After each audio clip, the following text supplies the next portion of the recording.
estimados asistentes al primer Congreso Internacional Online, una mirada a la historiografía y los archivos en la Edad Moderna y la Edad Contemporánea. En primer lugar, deseo expresar mi más sincero agradecimiento a sus organizadores, en particular al profesor Juan Jesús Bravo Caro y a la profesora Mercedes Fernández Paradas, por su invitación a participar en el mismo y por su dedicación y esfuerzo para que este evento llegue a buen puerto. La propuesta que se presenta tiene que ver con la preocupación de quien les habla en relación con los estudiantes de los grados cursados en la Facultad de Economía y Empresa de la Universidad de La Coruña, a saber, los grados en Administración y Dirección de Empresas, Economía y Ciencias Empresariales. El afán no es dirigir este catálogo a miembros de nuestra comunidad, sino a un público más amplio. Porque, admitámoslo, el artista siempre ansía el aplauso general, ese escurritizo duende que se llama el éxito. En general, los estudiantes matriculados en titulaciones relacionadas con la economía no responden a un perfil vocacional. Uno de los males que aquejan estos estudios, en Galicia, en Andalucía, probablemente también en la península de Kamchatka, proviene del carácter, a menudo, secundario de la titulación elegida.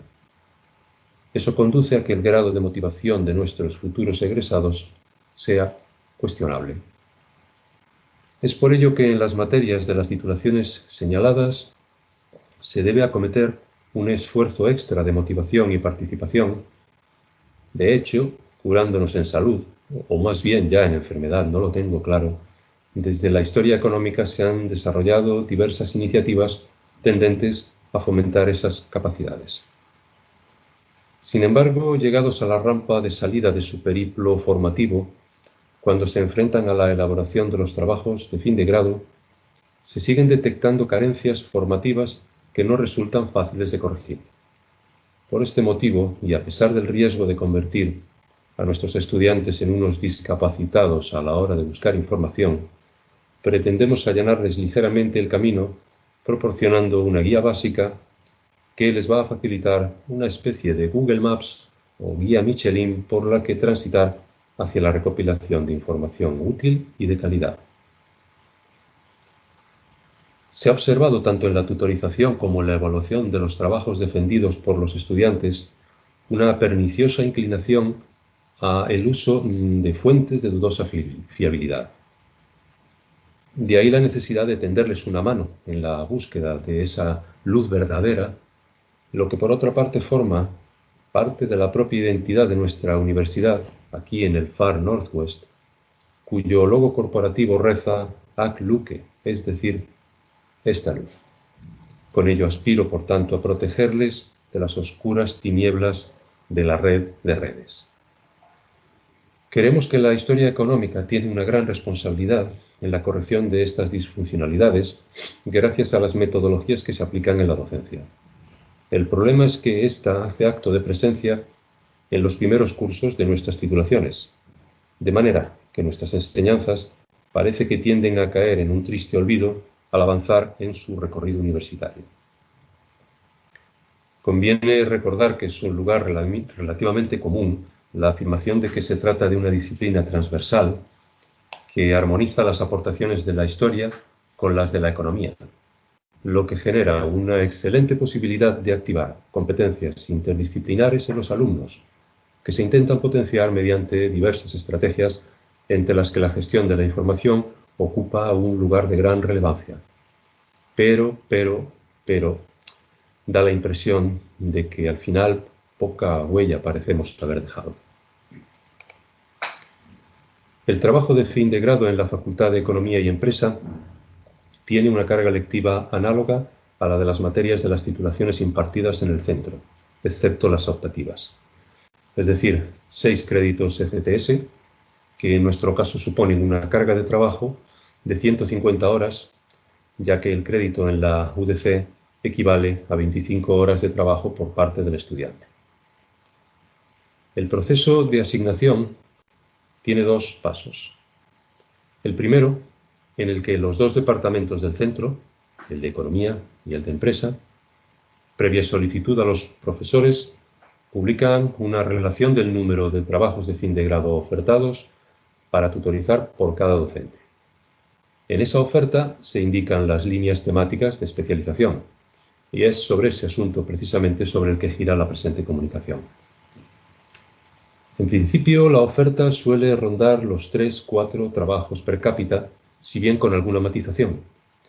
Cada profesor puede elevar su oferta sustancialmente, como también puede llegar a no tener clientes.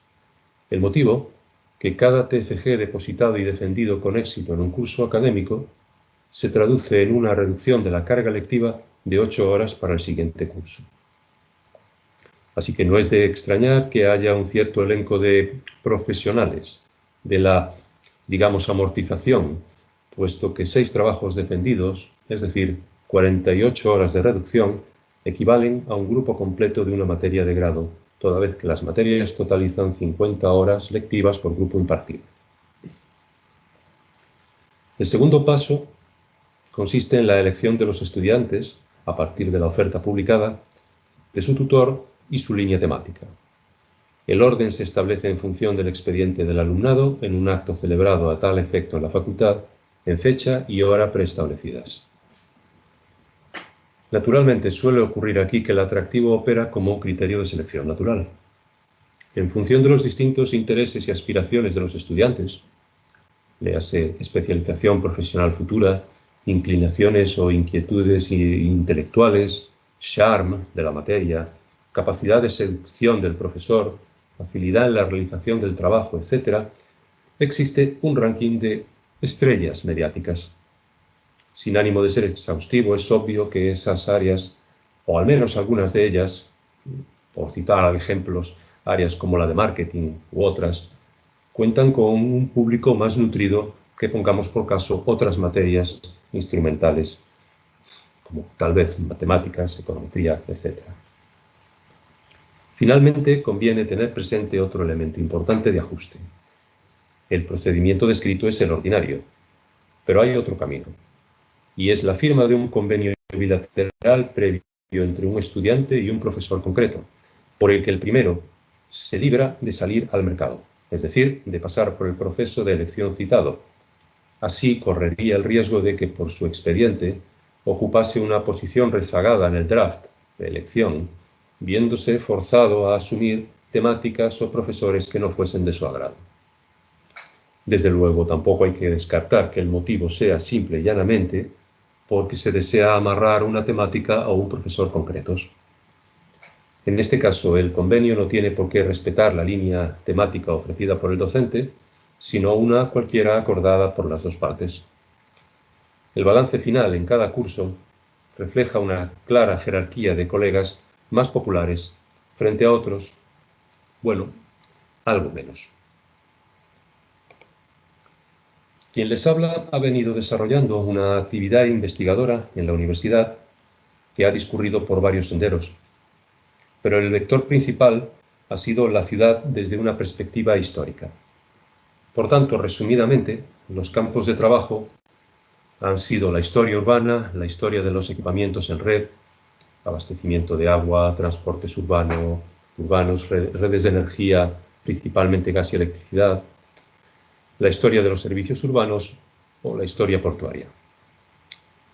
Por lo que respecta a la historia urbana en España, conviene mencionar que desde los años 90 del siglo pasado, el interés suscitado entre los investigadores ha mantenido una tendencia ascendente.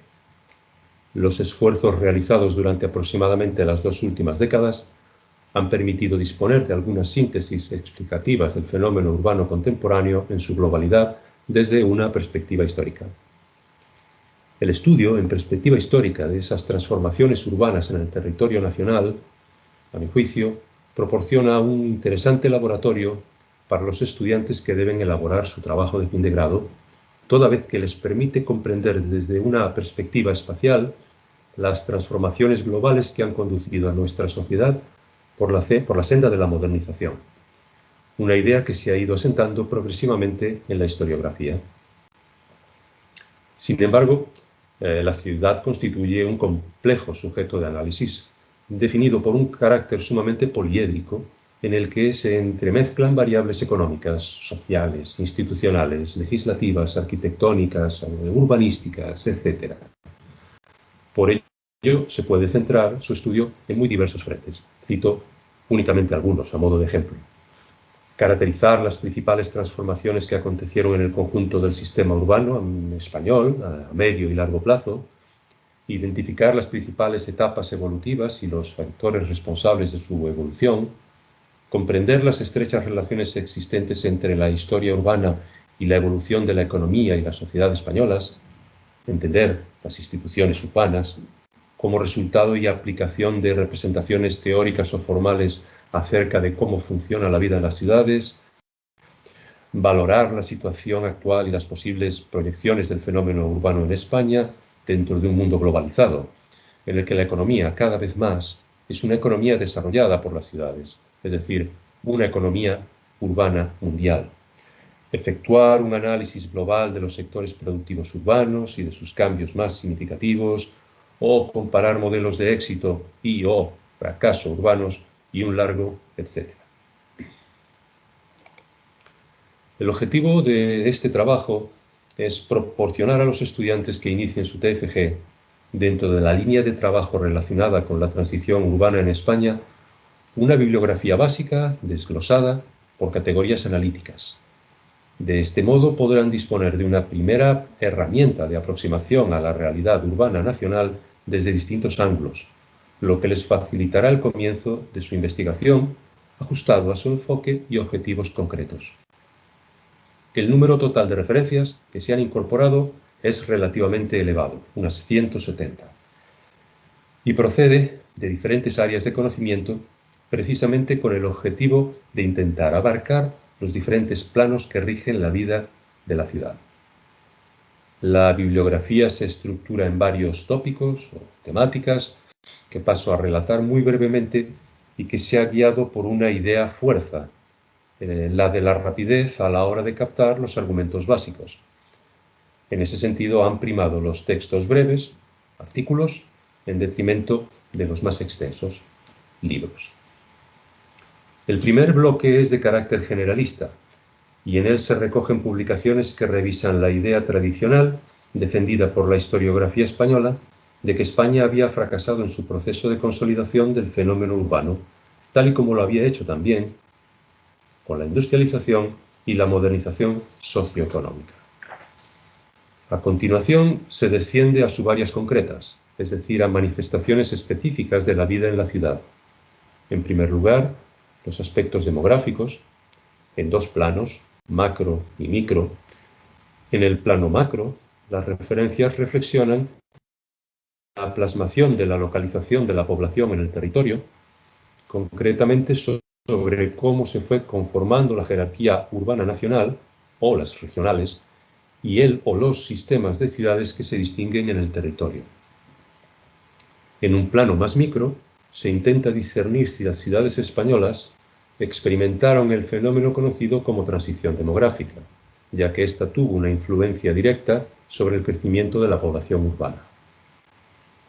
La otra cara del fenómeno fueron las migraciones campo-ciudad, que fueron las auténticas responsables, más que el crecimiento vegetativo, del incremento de las ratios de urbanización del país y que tuvieron además como contrapartida un efecto adicional, que fue el impacto que esos movimientos tuvieron sobre los mercados laborales urbanos. Otro aspecto clave en la modernización de las ciudades españolas fueron los equipamientos que se erigieron desde el siglo XIX, transportes, comunicaciones, agua, alcantarillado, energía, etc., que en la mayoría de los casos debieron ser construidos por parte de la iniciativa privada ante la imposibilidad de los ayuntamientos de emprender este tipo de obras, básicamente por su incapacidad financiera. Esas infraestructuras tuvieron, además, un notorio impacto sobre la localización de las actividades económicas. Finalmente, es imposible comprender la ciudad sin observar cómo albergar a sus habitantes. En consecuencia, se adjuntan una serie de títulos relacionados con el mercado inmobiliario desde un ángulo más global, es decir, el del urbanismo y la planificación urbana. junto con otros más específicos como el impacto de las desamortizaciones del siglo XIX en el tejido urbano, los cambios en el régimen de propiedad del suelo o las transformaciones en la vivienda urbana. Sin más por mi parte, deseo reiterar mi agradecimiento a los organizadores del Congreso y quedo a la entera disposición de los asistentes para compartir ideas y responder a cualquier duda o comentario que deseen plantear. Muchas gracias.